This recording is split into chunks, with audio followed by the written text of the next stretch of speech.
The local Mansi people call it Holat Siakal, the Dead Mountain. They warned Igor Dyatlov's group, don't go there. But youth and confidence made them deaf to the warning.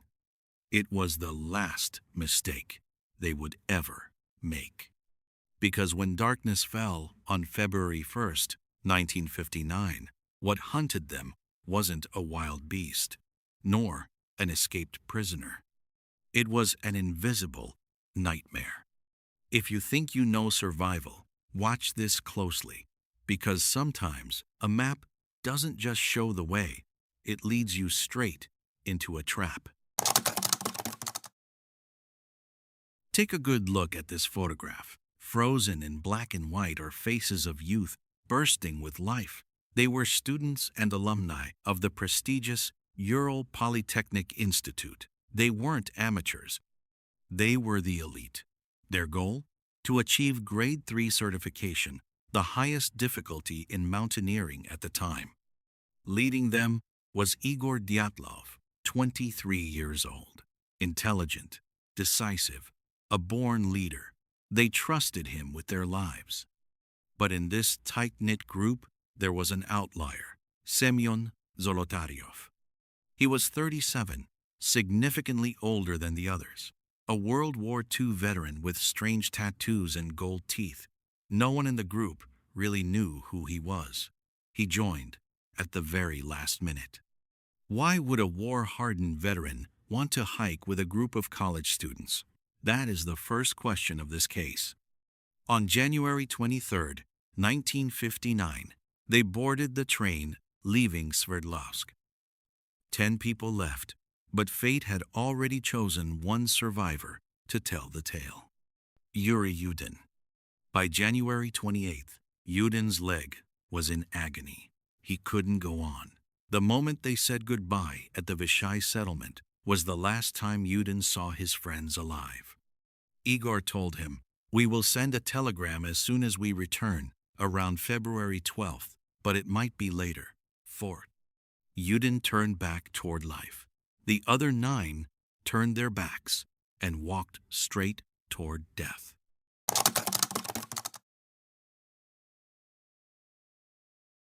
Leaving civilization behind, the group ventured deep into the Mansi territory. This is the realm of the taiga forest and eternal permafrost. The film rolls they left behind show spirits were high. They joked around. Zina and Rustem posed like models. Igor tested his homemade stove. They knew no fear. But the environment began to shift. Along the trail, they encountered strange symbols carved into the trees by the Mansi people. Were they territorial markers? Or were they warnings? In their diaries, one member wrote about the Mansi, friendly yet secretive. They spoke of ancient legends, of sacred mountains where strangers were forbidden. But Dyatlov's group didn't believe in superstition. They believed in maps, in compasses, and the strength of their own legs. On January 31st, they arrived at the foot of Kholat Syakhl. In the Mansi language, it translates to the Dead Mountain, or more accurately, the mountain where game do not go, a name that should have given them pause. But instead of bypassing through the valley to avoid the wind, Igor Dyatlov gave the order, head up the slope. They wanted to test themselves. They wanted to conquer the mountain.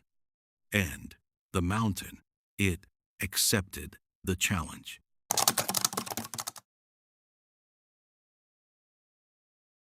February 1st, around 5 p.m. The weather turned brutal. A blizzard reduced visibility to 0. They lost their bearings and drifted away from the path down to the forest. They were now exposed on the barren slope of Kholat Syakhl. Here, a baffling decision was made. Instead of retreating 1.5 kilometers down to the tree line for wood and shelter, they decided to pitch their tent right there, on the open face of the mountain. Experts have argued for decades. Did Igor want to practice slope camping? Were they afraid of losing the altitude they had gained? Or was there something down in the forest that scared them more than the storm? They dug into the snow and set up their long canvas tent. Inside, the atmosphere was still warm. They ate a dinner of cold cuts and crackers. They even wrote a satirical newspaper titled Evening Otorten. The headline read, "Does the Yeti exist?" A joke that now feels like a curse. Around 9 p.m. chores were done. Some took off their boots and wet jackets to dry. They crawled into their sleeping bags, huddling together for warmth. Outside, the temperature plunged to minus 30 degrees Celsius. The wind screamed like a banshee. But inside, they felt safe. That was their biggest mistake. Because it was coming. And this were the final peaceful moments of the Dyatlov group before hell opened its gates.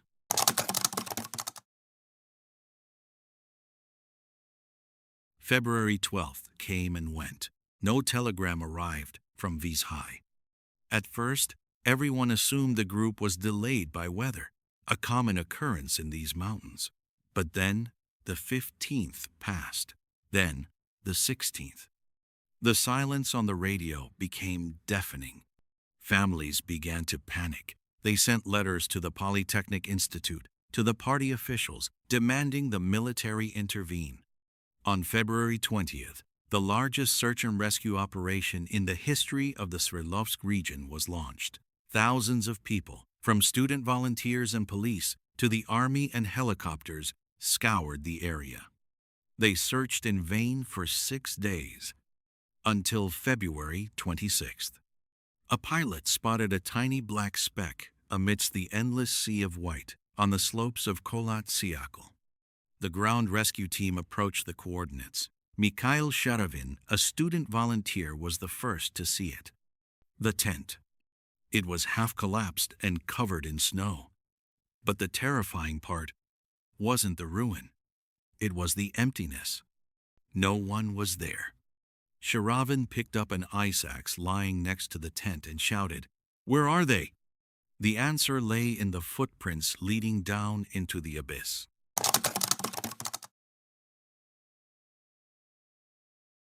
Let's pause at this tent, because it holds the key to the entire mystery. Inside, rescuers found boots, warm jackets, money, and food, all perfectly intact. Why would they leave behind the very things that kept them alive in minus 30 degrees? Investigators later discovered a detail that changed everything.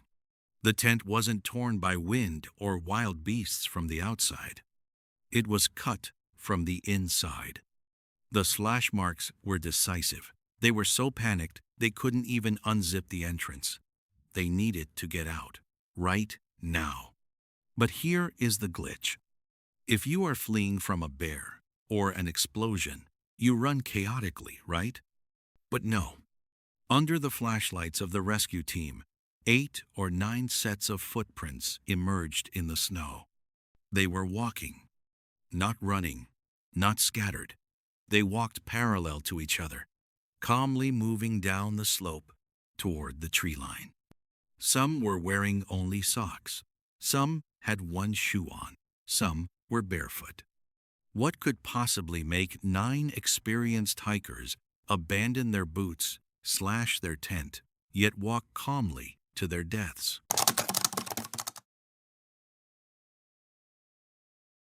Following the footprints for about 1.5 kilometers down to the forest edge, the rescuers found a large old cedar tree. Beneath it lay the remains of a small fire, and next to it, the first 2 bodies, Yuri Doroshenko and Yuri Krivonishenko. Both were stripped down to their underwear. Their bodies were frozen stiff, their skin a strange dark brown color. Their hands were charred black. It seemed they had desperately held their hands over the fire until they could no longer feel the pain. But look up at the tree. Cedar branches were broken at a height of up to 5 meters. They had climbed up to break branches for the fire, or to watch something chasing them from the tent up on the slope. Why did they undress? Was it the hypothermia paradox, which makes a freezing person feel like they are burning up? Or had they stripped to give their clothes to the others who were still alive? The answer lies with the next bodies found.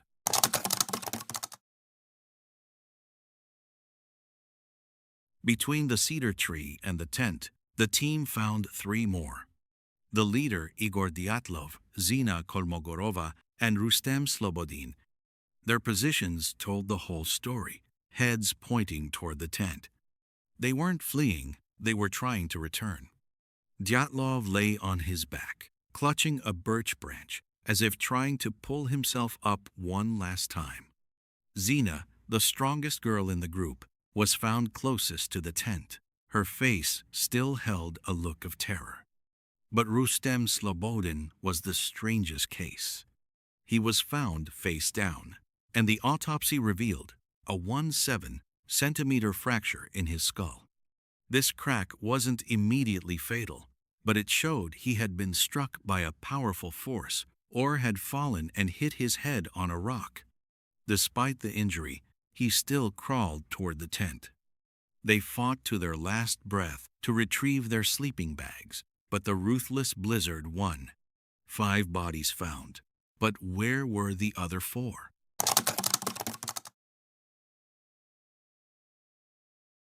It took 2 whole months, when the snow began to melt in May, for the final secret to surface. 75 meters from the cedar tree, deep in a ravine, buried under 4 meters of snow, they found the remaining 4: Lyudmila Dubinina, Semyon Zolotaryov, Alexander Kolevatov, and Nikolai Thibault Brignoles. They had dug a shelter in the snow, a den. They were better dressed than the first group. Dubinina's foot was even wrapped in Krivonishenko's burned trousers. They had taken clothes from their dead friends to try and survive, but the condition of their bodies made even the oldest forensic doctors nauseous. Thibault Brignoles had a crushed skull. Zolotaryov and Dubinina had multiple broken ribs. Their chests were compressed inward as if hit by a hydraulic press. But most horrifying were the faces of Dubinina and Zolotaryov. Their eyes were missing, and Dubinina's tongue had been ripped out by the root. Authorities explained it away as stream damage and decomposition. But why was the tongue missing when the jaw was clamped shut? And why did only they suffer such massive internal injuries with no external bruising? This wasn't death by cold. This was a brutal slaughter.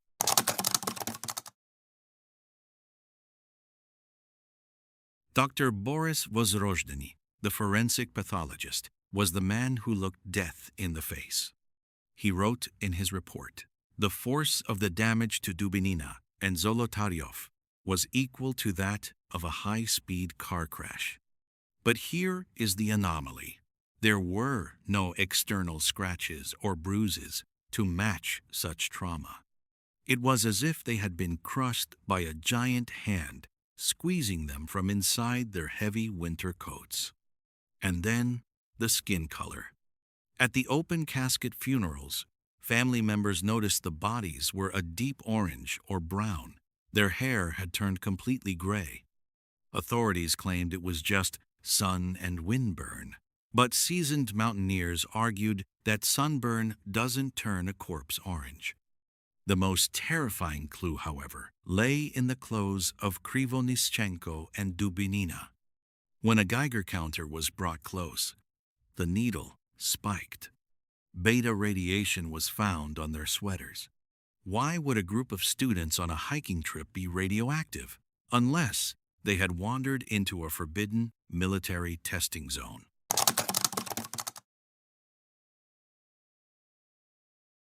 It wasn't just radiation on the ground. The sky over Kholat Syakhl was not empty that night. Another hiking group, camping 50 kilometers south, reported seeing strange orange spheres floating in the sky, heading toward the Dyatlov group. Even the Meteorological Service and the military recorded unidentified flying objects on the nights of February 1st and 2nd. Did the Dyatlov group see something above them? Something that terrified them enough to slash their tent and run without looking back? Or did those spheres emit a heat wave or a shock wave that caused their deaths? What is even more suspicious is the reaction of the authorities. Lev Ivanov, the lead investigator, later admitted he was pressured by high-ranking officials to close the case and remove all references to flying spheres and radiation. The official cause of death was recorded as a compelling natural force, a vague legal phrase, a polite way of saying, "We know, but we will never tell you."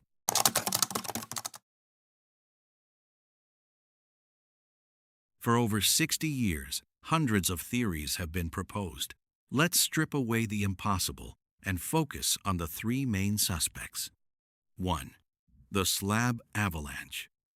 This was the conclusion of the 2020 reinvestigation. A small block of snow slid down, crushing the tent and compressing the chests of the 4 hikers deep in the snow. They cut their way out, but died of hypothermia. The logic. It explains the compression injuries. The flaw. The slope angle was only 30 degrees, too shallow for a typical avalanche. And if they were buried, how did they leave shallow footprints on soft snow while walking away? 2. Infrasound. The Kármán vortex. Wind blowing over the peak created low-frequency sound waves. This silent sound causes panic, hallucinations, and shortness of breath. The logic.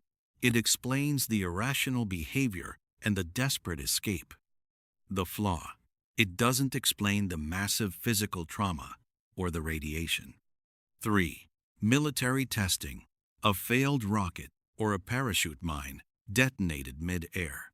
The shock wave crushed their internal organs without breaking the skin. The heat melted the snow, creating the den. The logic. It explains the radiation, the orange spheres, the injuries, and the KGB cover-up. The flaw. No metal fragments were ever found at the site.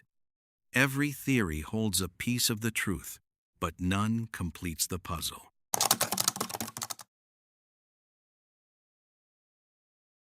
Yuri Yudin, the sole survivor because of his aching leg, spent the rest of his life searching for answers. He was haunted by guilt, often saying, "I should have been there with them." When he passed away in 2013, his final wish was granted. He was buried in the Yekaterinburg cemetery, in the same plot as his 9 friends. Finally, the group of 10 was reunited. The Dyatlov Pass Incident is more than a mass death. It is a testament to human fragility against nature and against secrets we are not meant to know. Maybe it was an avalanche. Maybe it was a secret weapon. Or maybe Koletsyakul truly has a soul, and it does not like to be disturbed. I am Mr. Mystery Story. This file will never truly be closed, because the truth is sometimes colder than the ice itself. I'll see you in the shadows of the next case.